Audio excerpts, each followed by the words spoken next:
They called the cops on me 8 times in just 2 days just for moving into my own lake cabin. But what my HOA Karen didn't know was that every 911 call, every fake violation, every scream of "I run this community" was evidence I quietly collected. She thought she owned the lake, the streets, even my life. She had no idea federal law was about to end her entire empire and expose a criminal network far bigger than her clipboard. When I signed the papers for my lake cabin, I thought I was buying peace, not a war. After an exhausting divorce that drained me mentally and financially, all I wanted was quiet, just me, the water, and the sound of wind through the pines. I found a place tucked along the shore of Lake Orion, a modest cabin with cedar siding and a dock that stretched out over the still blue surface. $460,000 wasn't cheap, but it felt like an investment in my sanity. The realtor mentioned something about a homeowners association that managed community events and landscaping, but I shrugged it off. After all, how bad could a group of retirees with clipboards really be? That illusion shattered the very morning I moved in. The movers had barely started unloading my bedroom set when I saw her, Claudia Mercer, late 50s, hair stiff from too much hairspray, pink sweater draped over her shoulders like some kind of suburban general's uniform, and in her hand a clipboard, the universal symbol of petty power. She stormed across the street with the kind of authority that suggested she believed she owned not just her house, but the entire neighborhood. "You can't park that truck here," she screeched, her voice slicing through the morning air. Neighbors peeked through curtains as if a scene from a reality show was unfolding in their front yards. I raised my coffee mug in what I thought was a polite gesture. "Morning. I just closed on this place yesterday. Movers will only be here a few hours." She glared at me like I'd confessed to arson. "This is a private community. Large commercial vehicles are prohibited without prior HOA approval. Do you have a permit?" "A permit. To move my own furniture into my own house." I chuckled, thinking she had to be exaggerating. "No permit. Just a deed that says I own this place." That was apparently the wrong answer. Claudia's face flushed crimson as she yanked out her phone. "Then I'll let the police handle it." The movers exchanged nervous glances as she started dialing. 10 minutes later, a patrol car pulled into the cul-de-sac. Officer Bradley stepped out, clearly unamused at being called over something so trivial. He checked my paperwork, nodded, and assured me I was within my rights. Claudia stood there fuming, waving her clipboard like a sword, insisting I was compromising community security. The officer gave her a warning about frivolous 911 calls and drove off. I thought that would be the end of it. It wasn't. By noon, she had called the police again. This time, she claimed suspicious individuals were stealing furniture. I had to show receipts for my mattress and couch while movers looked at me as if I'd lured them into some sitcom. Another officer explained patiently that homeowners are allowed to move belongings into their own property. Claudia muttered under her breath about outsiders and lowering property values. I started filming. As a fraud investigator, documentation is second nature. Timestamps, officer names, the exact words she used, it all went into a digital folder. I didn't know it yet, but every note I took was laying the foundation for something much bigger than me. By the end of that first day, Claudia had dialed 911 3 times. The third time, she accused me of surveillance activity because I parked my own SUV in my driveway. Officer Bradley returned, less patient than before. "Ma'am, this is your 3rd call today. One more and we file harassment charges against you." The officer left, but Claudia didn't retreat. She marched up to me, so close I could smell the bitter tang of her perfume. Her eyes narrowed, her knuckles white on that clipboard. "Listen here, Mr." she hissed. "I run this community. People like you troublemakers, renters, outsiders, you don't last long. You'll be gone just like the Johnsons." The way she said it sent a shiver down my spine. The Johnsons. I didn't know who they were, but her tone carried menace, not nostalgia. I pulled out my phone and started recording. "You can't record me without permission," she shrieked. "This is private property." I gestured around us. "We're on the public street. I'm standing on my driveway." She froze, realizing I was right, then spun on her heel and stormed back to her house. As her front door slammed, I stood there with a pit in my stomach. This wasn't about trucks, furniture, or noise. This was about control. That night, I collapsed onto my mattress, still lying flat on the floor since I hadn't finished setting up my bed frame. Exhaustion from moving weighed on me, but so did something else, unease. Claudia had said, "You'll move like the Johnsons." What did that mean? Were they bullied out, harassed until they gave up? I tried to tell myself it was just a neighbor having a bad day. Divorce had taught me how toxic people could be when they felt threatened. Maybe she'd calm down tomorrow. Maybe she'd realize I wasn't her enemy. But deep down, I knew better. Because people like Claudia don't calm down. They escalate. And when they believe they own the rules, the lake, even the very air around you, every move you make is a challenge to their authority. The next morning, with the mist still clinging to the lake, I carried my kayak down to the dock, determined to taste the freedom I had paid nearly $500,000 for.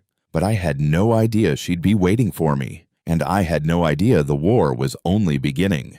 The next morning, I woke up determined to shake off the insanity of my first day in Lake Orion. Divorce had taught me enough about toxic people to know that obsessing over them only gave them more power. I brewed coffee, grabbed my kayak paddle, and thought to myself, this lake is why I bought this place. Today, I'm going to enjoy it. The mist hung low over the water, turning the surface into a mirror of silver and blue. I dragged my kayak down to the dock, the boards creaking beneath my boots. For the first time since signing those papers, I felt like maybe I was standing at the edge of peace. That illusion shattered when I saw her. Claudia Mercer was already there, standing at the shoreline like some self-appointed gatekeeper. She wasn't in her bathrobe this time. She'd upgraded to a pink blazer and slacks, with a laminated sign in her hand that read, Lake Access Regulations by order of Lakeview Estates HOA authorized members only. Violators will be prosecuted. Her voice cut through the morning air like a knife. Stop right there. This is private HOA water. Do you have your permit? I blinked at her, paddle in hand. Excuse me. She jabbed the sign toward me. $85 per month. Mandatory lake access fee. Paid directly to Lakeview Maintenance, LLC. Without proof of payment. You are trespassing. My first instinct was to laugh. I thought maybe she was bluffing, trying to scare me. But then I remembered the look in her eyes yesterday, that raw certainty that she controlled this community. Ma'am, I said slowly, pulling out my phone. Lake Orion is a public waterway. State law is very clear. No private entity can restrict access. Her lips curled back in a smile that didn't reach her eyes. I've protected this lake for 12 years. Outsiders like you think you can just waltz in and ruin everything we've built? Not on my watch. I opened the county records app right in front of her. Within 30 seconds, I had confirmation the lake was indeed public. I held up the screen. You have zero authority here. This is public water. Her face twisted, a storm of rage and panic colliding in her expression. Don't you lecture me on authority. I run this community, and I will not have it destroyed by troublemakers. She whipped out her phone. 911. Yes, this is an emergency. Violent trespasser attempting to attack private property with a dangerous watercraft. Send officers immediately. I stood there in stunned disbelief. Violent trespasser, dangerous watercraft. It was a kayak, for God's sake. 15 minutes later, Officer Bradley arrived again, looking weary. Ma'am, we've been through this.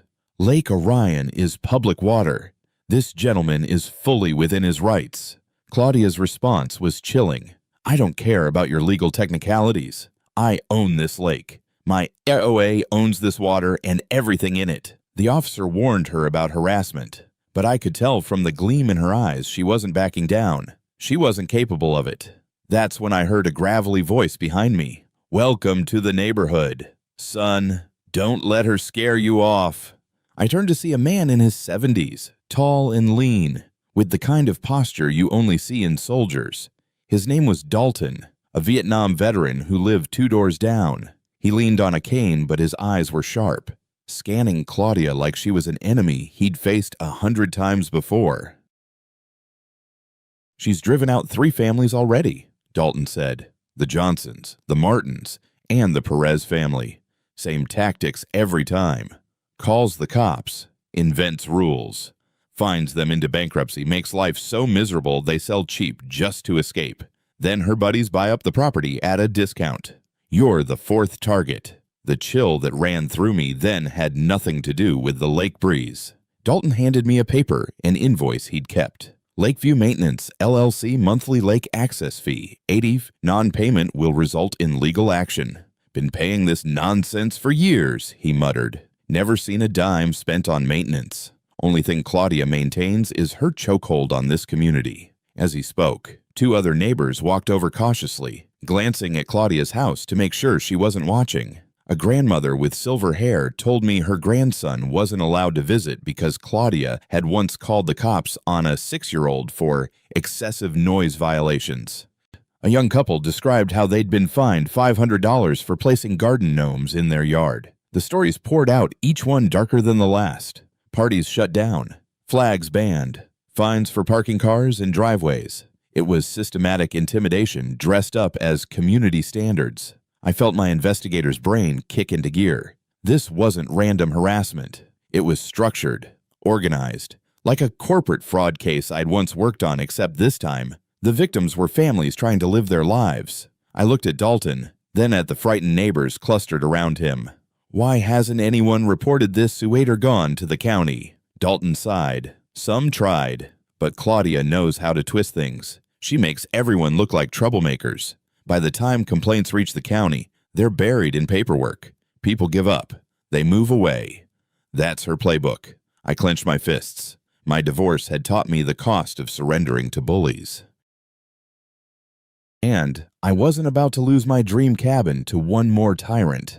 I went home that night and opened a new folder on my laptop, Operation Lakefront. Every video, every receipt, every police report, every neighbor's testimony, I saved it all. Claudia thought she had me cornered. She thought fear and intimidation would drive me out. But what she didn't know was that she'd just picked a fight with the wrong man. Because this wasn't just a feud anymore. It was the beginning of an investigation that would unravel her entire empire. By Sunday morning, I told myself maybe things would calm down.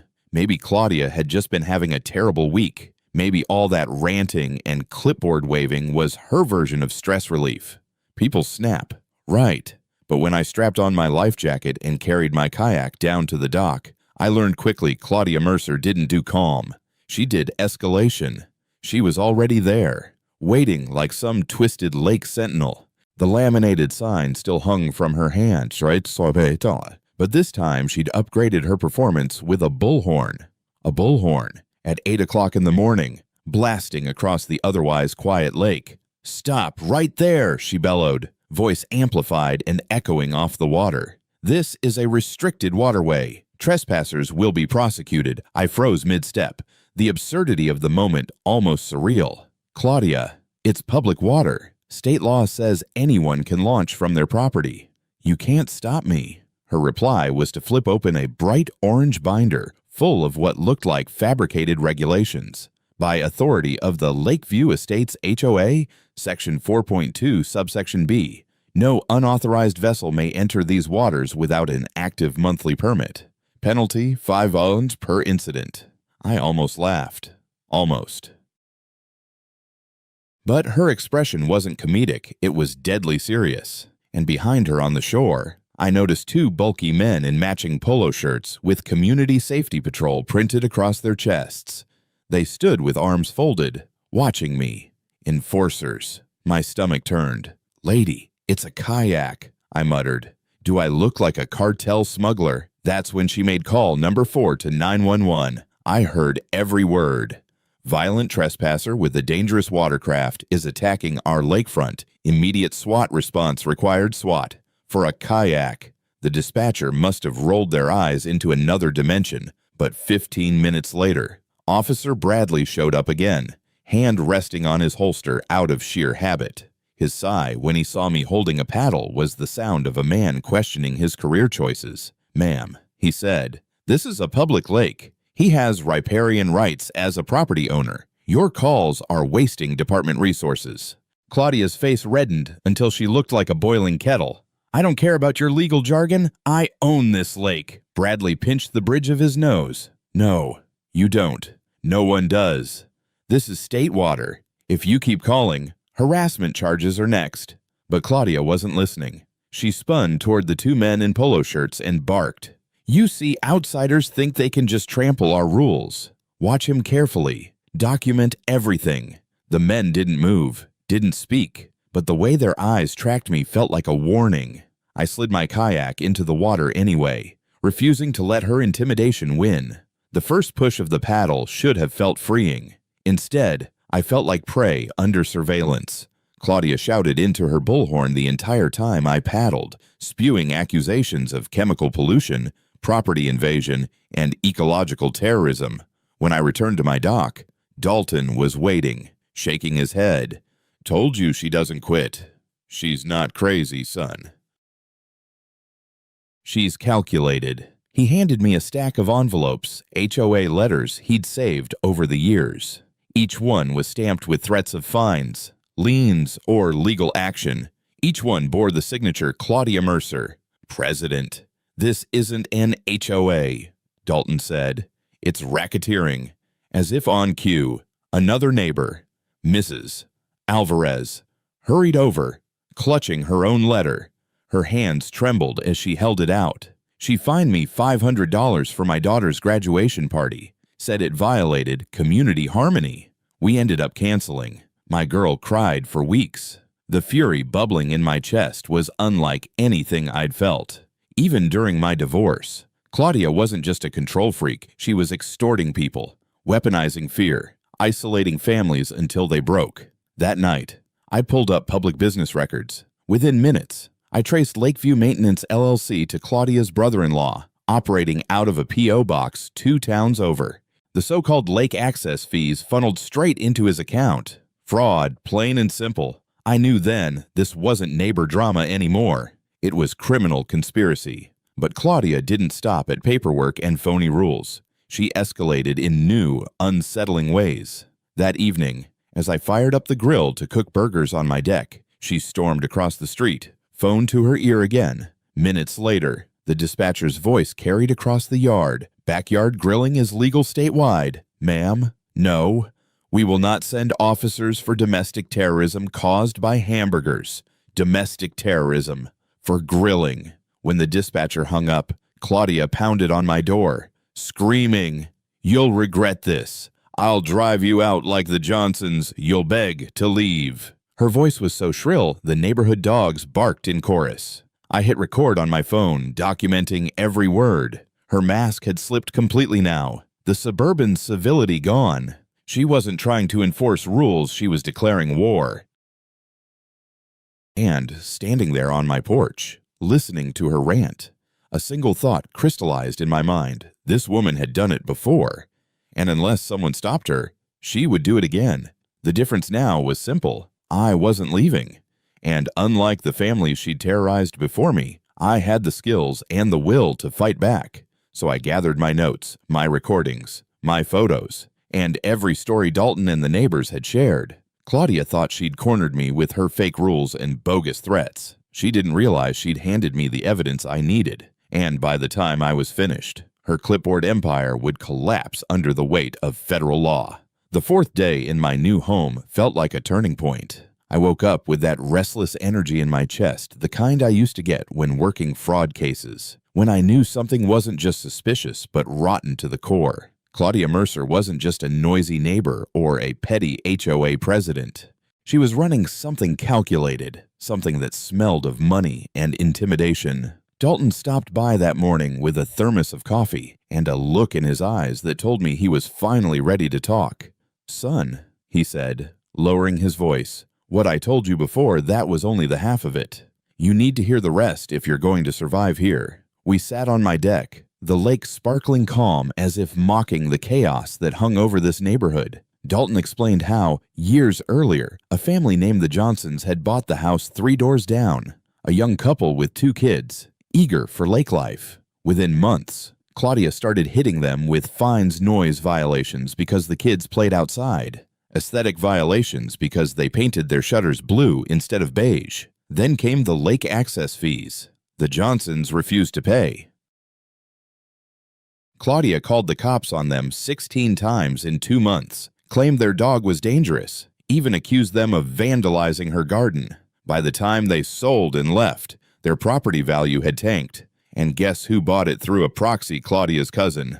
Dalton's voice hardened. She's built an empire by driving families out and consolidating control. Property after property. Son, always the same playbook. As if to prove his point, Mrs. Alvarez joined us, clutching a folder.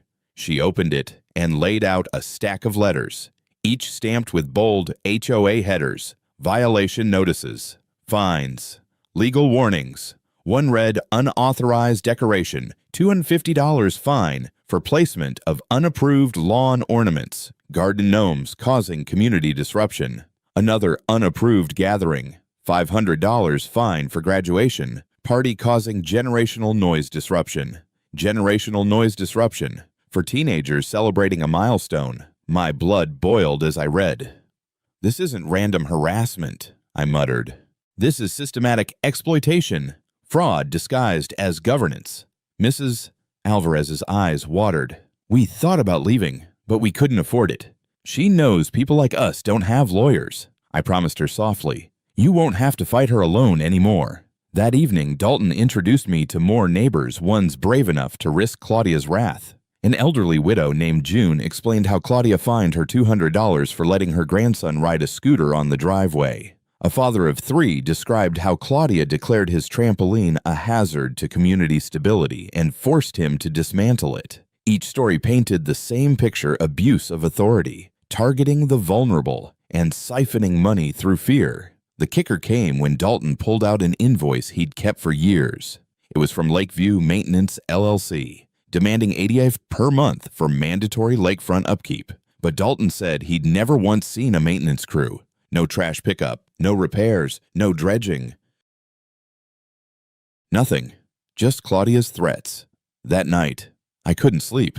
I sat at my laptop, poring over county business records. It didn't take long to trace Lakeview Maintenance, LLC to Claudia's brother-in-law, operating out of a small accounting office in a nearby town. My heart raced as I realized the scale. She had created a shell company to funnel HOA fees into her family's pocket. I leaned back in my chair, exhaling sharply.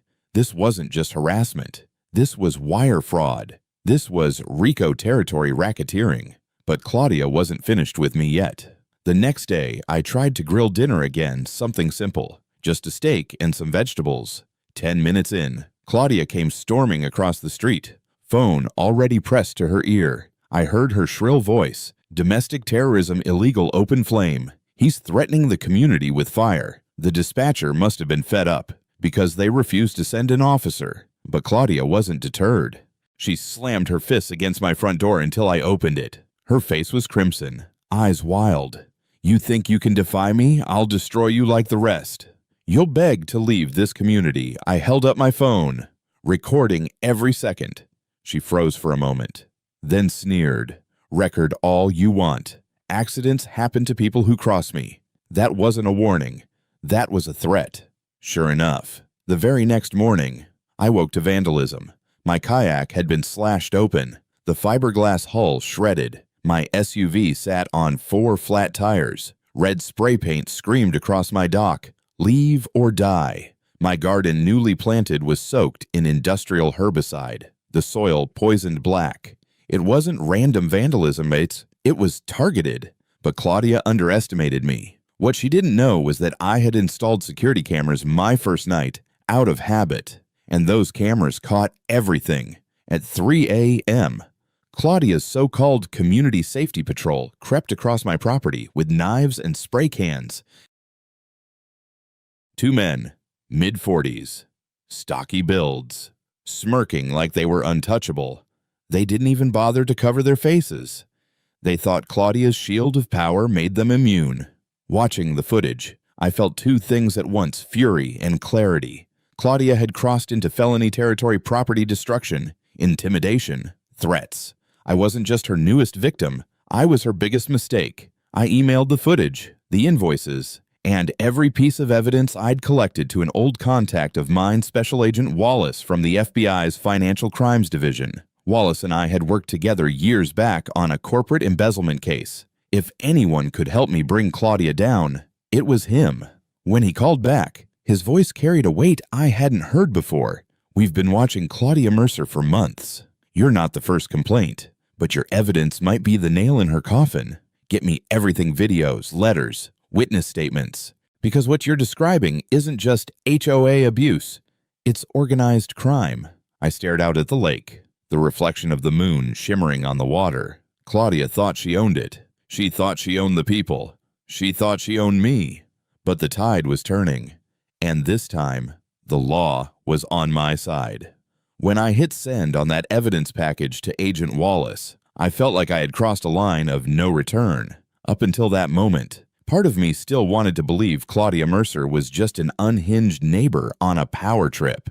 But after the vandalism, the death threats, the phony invoices, I knew better. She wasn't just a Karen with a clipboard, she was the head of a small-scale criminal empire, hiding under the banner of an HOA. The FBI call gave me hope, but hope didn't erase the fear. The next evening, I was watering what was left of my garden when Claudia stormed across the street.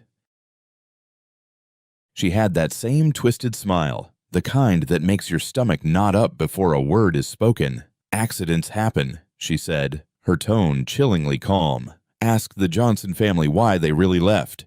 Do you want your name to be next?" I lifted my phone. Hitting record, "That's a threat." "Claudia, keep talking." Her face snapped into fury, and she jabbed her finger at me. "You'll regret this. Nobody defies me in this community. Nobody." Then she stormed back inside. That night, I sat with Dalton and 3 other families in his garage. It was supposed to be a casual meeting, but it turned into something more: an underground resistance council. One by one, neighbors shared their stories. A cancer patient whose medical equipment delivery had been delayed because Claudia claimed noise violations. A teacher fined for unauthorized gatherings when she hosted a study group for her students. A veteran forced to remove his American flag because it disrupted community harmony. The air grew heavier with each account. The intimidation was relentless, the fines fraudulent, the harassment systemic. By the time everyone had finished, the table in Dalton's garage was covered in documents, invoices, violation letters, photos, even recordings. The evidence pile was overwhelming. "We've all been paying into her scam for years," Dalton said bitterly. "But maybe now, with your FBI contact, we have a chance. I promised them I'd deliver everything." But as if on cue, Claudia struck again. The following morning, as sunlight hit the lake, I stepped outside to find my mailbox stuffed with fresh violation letters. One accused me of reckless endangerment for using a garden hose, claiming I was contaminating the water supply with chemical weapons. Another fined me $300 for improperly aligned curtains visible from the street. But the real punch came when my phone buzzed with a text alert from one of my cameras. I opened the feed and nearly dropped the phone. At 2 a.m., Claudia herself had crept onto my property, crouching near my porch with binoculars, muttering into a voice recorder. She wasn't even subtle anymore. That afternoon, Wallace called back. His tone was sharper, more urgent. "Anthony, listen to me carefully. Your evidence is strong, but Claudia isn't just bluffing. We've linked her to a network of HOA fraud stretching across multiple states. Shell companies, enforcers, bribed clerks. She's small compared to what we're uncovering, but she's part of something bigger." My blood ran cold. "You mean this is happening elsewhere, everywhere?" he said. "And if she suspects you're working with us, she'll escalate. Protect yourself. We're preparing warrants, but we need airtight documentation. Don't let her know you're in contact with us." Too late, I thought grimly, because Claudia seemed to sense everything. That evening, as I sat on my porch pretending to read, I caught her watching me through her blinds, binoculars raised. 20 minutes later, I heard her shrieking into the phone, "Federal agents stalking innocent widows, deep state conspiracy targeting community leaders." Sure enough, Officer Carter arrived, looking exhausted. He took one glance at me, one glance at Claudia, and shook his head. "Ma'am, citizens have the right to speak to federal agencies. Stop wasting our time." Claudia wasn't deterred. Her voice rose to a screech. "They're trying to overthrow me. I've protected this community for 12 years. Without me, it'll collapse into chaos." Carter gave her a final warning and left. But her paranoia was spiraling, and I knew retaliation was coming. I was right. 2 nights later, I woke at 3 a.m. to the sound of hissing. My heart raced as I grabbed my phone and checked the cameras. There they were again, the 2 enforcers in polo shirts, crouched beside my SUV, slashing tires and spraying herbicide across my lawn. One of them looked straight into the camera, grinning. They wanted me to see. The next morning, Claudia approached while I stood surveying the wreckage. "Accidents happen," she repeated with that chilling smile. "Leave, or you'll wish you had." That was the final straw. I uploaded every second of footage, every document, and every neighbor testimony to Wallace's secure portal. Then I waited. 3 days later, the waiting ended. It began quietly, 4 unmarked SUVs pulling into the cul-de-sac just after dawn. Men in FBI jackets stepped out, spreading in coordinated formation. They didn't knock on doors. They executed search warrants. Claudia's house, her brother-in-law's fake office downtown, even the homes of her hired enforcers all hit at the same time. Neighbors gathered on porches, whispering, then cheering as agents carried out boxes of documents, computers, even bags of cash. Claudia herself was dragged out in handcuffs, screaming classic Karen lines until the end. "I protected you all. This is persecution. I want to speak to your manager." It was poetic justice. But as I filmed the arrest with trembling hands, I knew this wasn't the end. Because Claudia wasn't just a lone tyrant with a clipboard. She was part of something bigger, and what we had just exposed might only be the first crack in a nationwide conspiracy.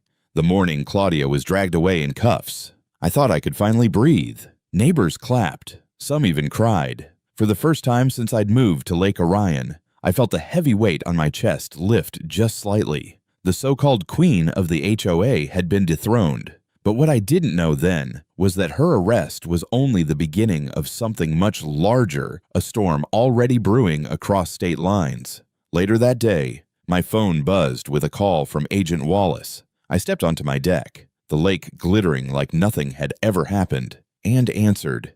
Anthony. His voice was tight, urgent. The raid was successful. We seized financial records, contracts, fake invoices, and surveillance lists. But I need you to understand something. Claudia wasn't acting alone. She's one node in a network that's been on our radar for months. I gripped the railing, my knuckles white.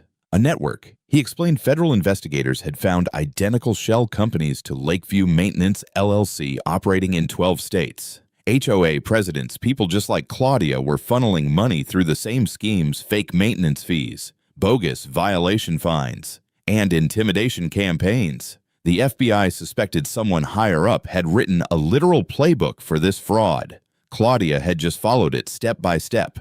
I felt a chill run through me. So Claudia was a puppet, a loud one, Wallace admitted. But yes, your evidence ties her directly into the larger conspiracy. And we're going to need you, Anthony. Your documentation is airtight. It could help us bring down the entire network. I wanted to feel proud, but all I felt was unease. If there was a nationwide scheme, how many families like mine had suffered? How many neighborhoods had been terrorized that night? Dalton invited me and several neighbors over to celebrate Claudia's downfall. His garage was packed. More than 20 families gathered together for the first time in years without fear of her barging in. There was beer, food, even laughter. People swapped stories not as victims, but as survivors.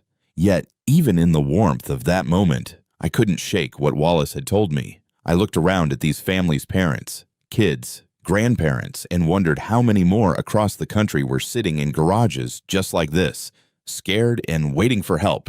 Dalton clapped me on the shoulder. "You did it, son. You gave us our lives back."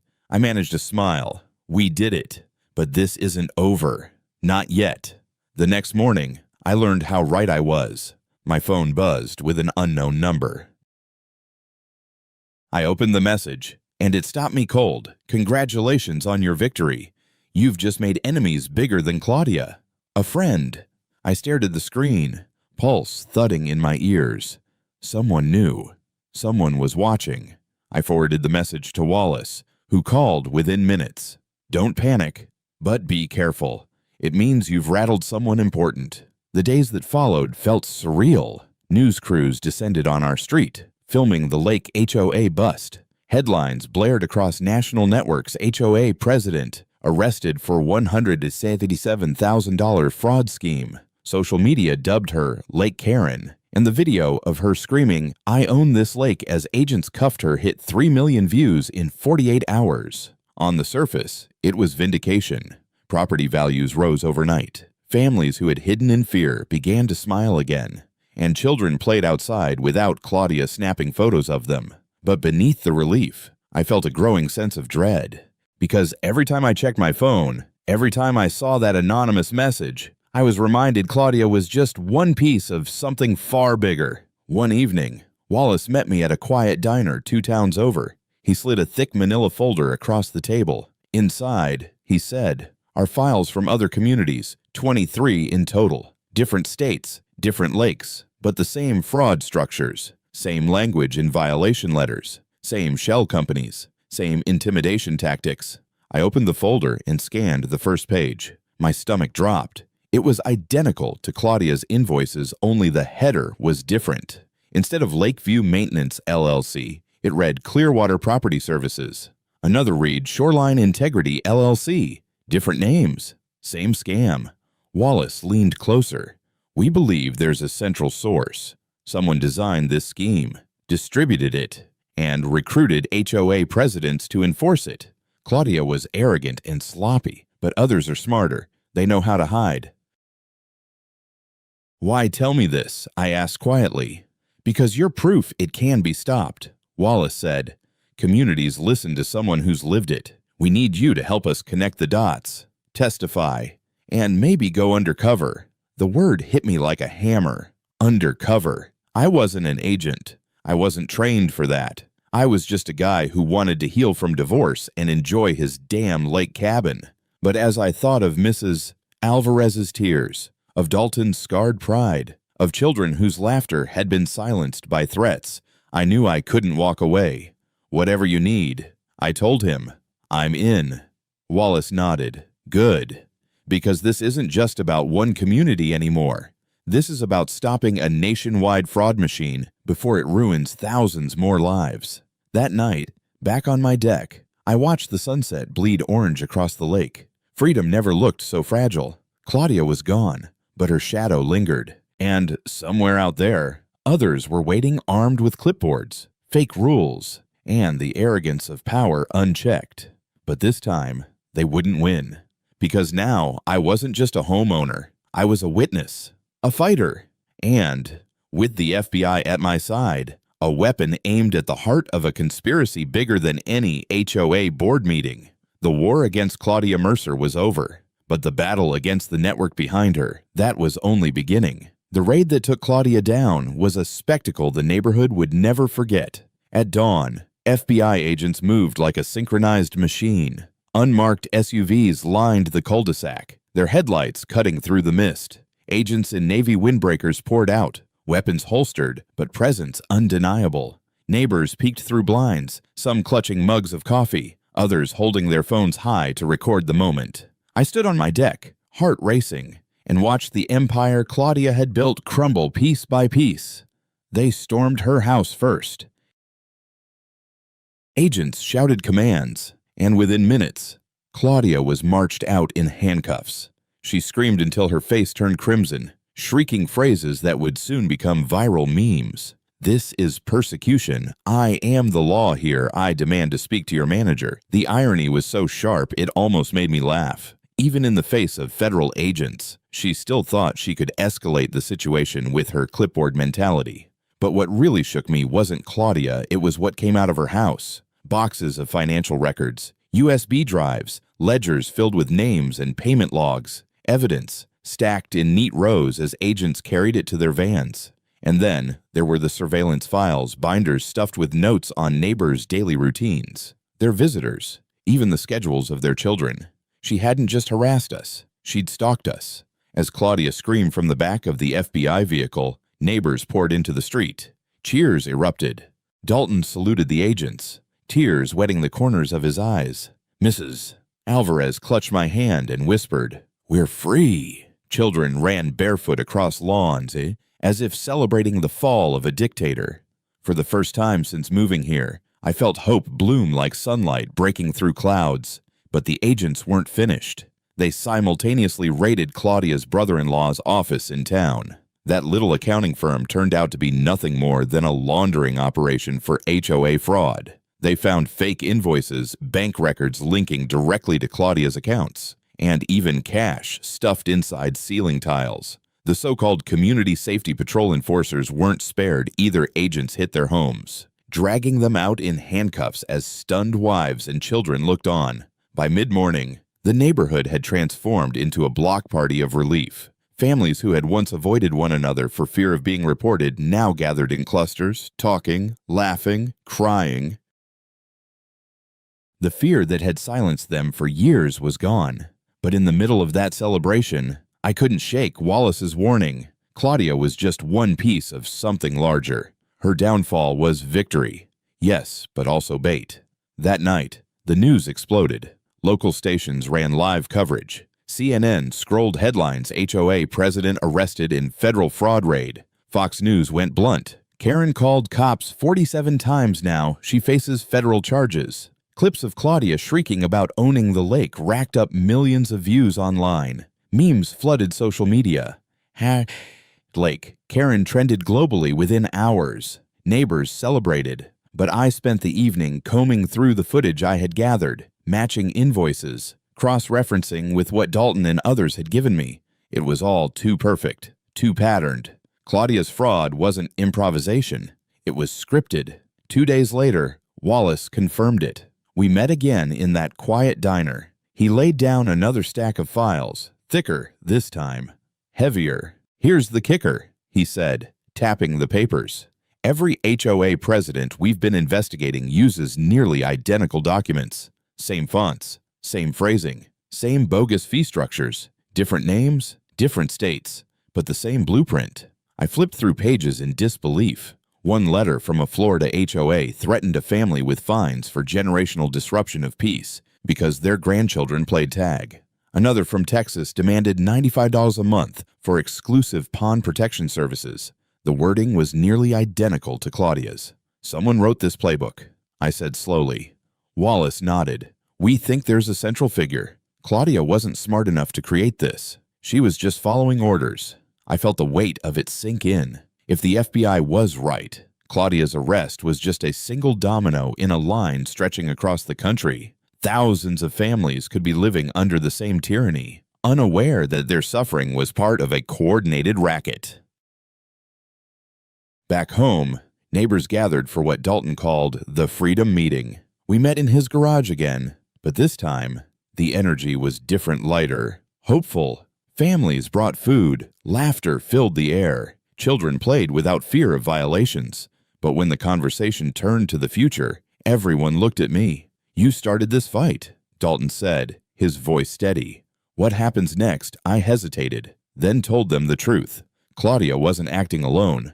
There's a network out there. What happened here is happening across the country. Silence fell. Faces that had just begun to relax tensed again. Mrs. Alvarez whispered, "So it's not really over." "No," I admitted, "but at least now we know. And now we have allies." At that, Dalton raised his glass. "Then we'll fight again if we have to. Together this time."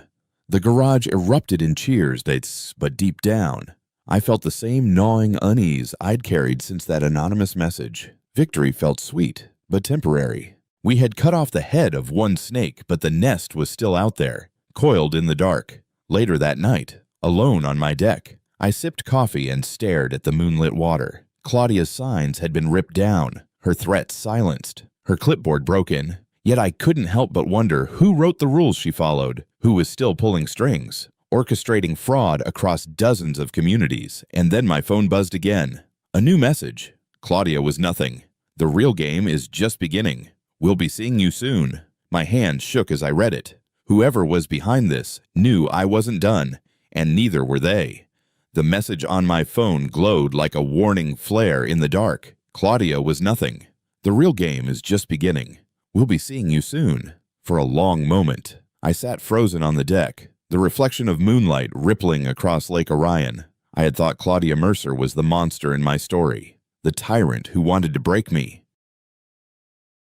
But now it was clear she was just the opening act. The following days blurred into a strange mix of relief and paranoia. On one hand, the community was transformed. Children splashed in the lake, neighbors held barbecues without fear of sirens, and Dalton finally raised his American flag high on his porch. Property values surged, realtors buzzed, and for the first time in years, faceless laughter echoed down the street. But on the other hand, I couldn't shake the sense of being watched. Every time a car slowed near my house, every time an unfamiliar number pinged my phone, my chest tightened. Agent Wallace checked in daily. He confirmed that Claudia was facing 15 counts of wire fraud, multiple charges of harassment, and racketeering under RICO statutes. She was done. But her trial revealed something chilling during cross-examination. Her lawyer slipped a phrase that sent shivers down my spine. My client was following established HOA protocols that were widely distributed nationwide. Protocols. Widely distributed. The courtroom murmured, but to me, it was a confirmation of everything Wallace had warned. Claudia hadn't invented her system of control. She'd been given a manual. When the guilty verdicts came down, neighbors celebrated like it was the 4th of July. Fireworks burst over the lake, kids ran through sprinklers, and families hugged one another, finally free of her reign. I stood at the edge of the dock, watching it all unfold with a bittersweet smile. Yes, we'd won, but I knew deep down this was just a battle. The war was bigger. 2 weeks later, Wallace invited me to FBI headquarters.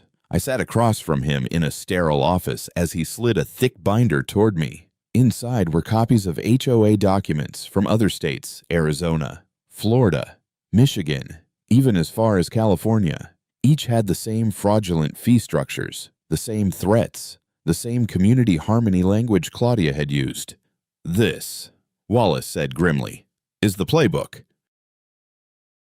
Dozens of presidents have been using it. We've traced it back to an anonymous consulting firm that doesn't legally exist. Our theory, a ringleader distributing this system for profit, teaching HOA leaders how to weaponize power. I flipped through the binder, heart sinking with each page. So what happened here is happening everywhere. Exactly. Wallace said, "You were lucky. Claudia got sloppy. But others are careful. They know how to bury evidence, how to silence complaints. We need witnesses, people who can tell their stories and validate what we found." That's when he looked me dead in the eye. "We need you, Anthony." I should have felt honored, but what I felt was the crushing weight of responsibility. I had only wanted peace, to recover from a brutal divorce. Yet somehow, I was standing at the center of a federal fraud case that stretched across the nation. Still, I couldn't walk away. Not after what Claudia had done to my neighbors. Not after seeing Dalton's tears when the flag finally flew again. Not after Mrs. Alvarez's daughter cried with joy when she got to host her graduation party without fear. "I'll do it," I said, "whatever it takes." The weeks that followed were a whirlwind. I testified at preliminary hearings, gave interviews to journalists, even signed a book deal lakefront justice. Media swarmed our once quiet neighborhood, filming kids swimming freely, families celebrating liberation, veterans fishing from docks that had been off limits for years. The nation wanted a hero, and somehow I had become one. But amid the attention, the threats didn't stop. More anonymous messages slipped through. "You're making enemies you can't see. You think Claudia was the worst? She was the weakest." Each one was like a pebble tossed into my stomach, small but heavy. One evening, during a live interview on the dock, I noticed a black SUV parked at the far end of the road. Its windows were tinted, engine idling. When I walked toward it after the cameras left, it drove away slowly, deliberately. A warning. That night, I asked Wallace point blank, "How big is this?" "Really?" He sighed, rubbing his temples. "We're just scratching the surface. Our analysts believe there are at least 50 active communities under this racket, maybe more. Claudia was just loud and reckless. The others, they're ghosts. But the evidence you've provided has given us the leverage we need. This could be one of the biggest organized fraud takedowns in federal history. 50 communities, thousands of families, children silenced, veterans shamed, sick patients harassed, all for money and control. I stared at my reflection in the lake that night and realized something terrifying. I wasn't just fighting for Lake Orion anymore. I was fighting for people I'd never met, families who didn't even know their suffering was part of a national scheme. As if to confirm my fears, another text came in. This one wasn't anonymous, it was a photo. A grainy shot of me on my deck, coffee in hand. Beneath it, the words, "We're watching, and we don't miss twice." My blood turned to ice. I forwarded it to Wallace immediately. He promised federal protection, surveillance, and increased patrols. But I knew what that message meant. Claudia was gone. Yes, but the shadowy hand behind her was reaching for me now. The lesson was brutal, but clear justice doesn't end with one victory. It demands vigilance. As I tucked my phone into my pocket and looked out across the moonlit lake, I whispered to myself, the fight isn't over. It's only just begun. This story is more than just about one Karen, one HOA, or one neighborhood. It's about the danger of unchecked power, about how fear can silence entire communities, and about how courage, sometimes from just one person, can spark a movement. Too many of us accept injustice because it seems easier than fighting back. But freedom is never handed to us, it's defended. So if you've ever felt bullied by authority, silenced by fear, or pressured into submission, let this story remind you one voice can matter. One act of resistance can ripple outward. Stand your ground, protect your rights, and never underestimate the power of truth. If this story struck a chord with you, share your own experiences in the comments below. And don't forget to subscribe because the fight against corruption, abuse, and intimidation is far from over. Together, we can shine light into the darkest corners.